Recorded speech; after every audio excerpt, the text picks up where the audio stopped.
কৃষকদের জন্য ঋণ মুকুব করলেন কংগ্রেস নেতা রাহুল গান্ধী। কোথায়? তেলেঙ্গানাতে। এমনটাই আশ্বাস দিয়ে ক্ষমতা এসেছিল কংগ্রেস, এবং সেটাই কৃষকদের জন্য একটা আহ্বানে সাড়া পেয়ে ফের কিন্তু মুখ্যমন্ত্রীর বাড়ির সামনে একেবারে কৃষকদের বা জনসাধারণ কৃষকদের জনঢল বলাই যেতে পারে। তবে এই মুহূর্তের আপনারা স্ক্রিনের সাহায্যে যে ফুটেজগুলো দেখতে পাচ্ছেন দর্শক বন্ধুগণ, বাংলাতে কেন হচ্ছে না? বাংলাতে রাসায়নিক সার বা বিভিন্ন রকমের কীটনাশক বা বিভিন্ন রকমের যে সার প্রয়োগ করছি, ডিএপি, ইউরিয়া, পটাশ, বিভিন্ন সারের দাম এই বঙ্গের রাজনীতির মাটিতে চড়া দামে বিক্রি হচ্ছে। সরকারকে, কোম্পানিকে ট্যাক্স না দিয়ে এই সরকার নিজের হাতে অজুহাত দেখাচ্ছে, কিন্তু তেলেঙ্গানাতে 237 কোটি টাকা কৃষকদের মকুব করে দেওয়া হলো।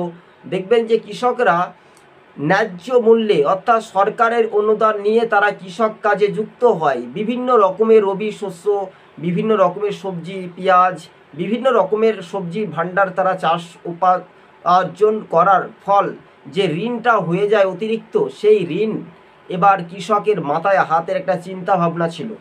তবে কংগ্রেসের সাংসদ রাহুল গান্ধী সেটা নির্বাচনীয় ভোটের সময় একটা ইস্যু ঝড় তুলিয়েছিলেন, এবং সেটাই কাজে লাগিয়ে কংগ্রেস তেলেঙ্গানাতে একটা আঞ্চলিক দলকে গোহারা হারিয়ে ক্ষমতায় এসেছিল। আপনাদের কথা মনে রয়েছে তো?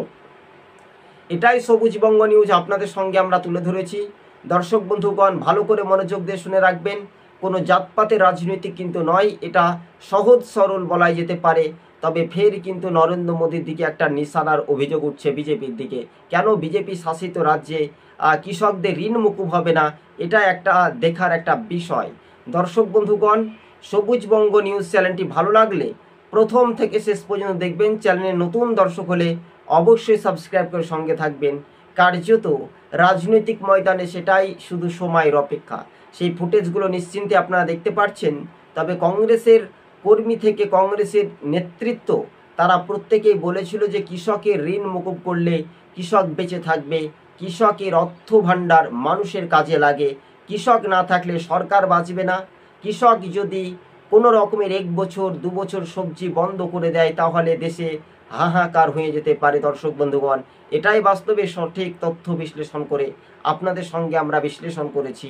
তবে রাজ্য রাজনীতির ভূমিকা নিয়ে ক্ষুব্ধ হচ্ছে নিচুতলার মানুষজন থাকলেও, যেমন বাংলাতেও মানুষ কোনো রকমের সুবিধা না পেয়ে বলে না চোরের মার বড় গলা, কিন্তু তেলেঙ্গানাতে কংগ্রেস ক্ষমতা এসেছিল, কর্ণাটকে এসেছে, তাদের কিন্তু কৃষক ঋণ মানে কৃষকের ঋণটা মকুব করে দেওয়া হয়েছে। ধন্যবাদ।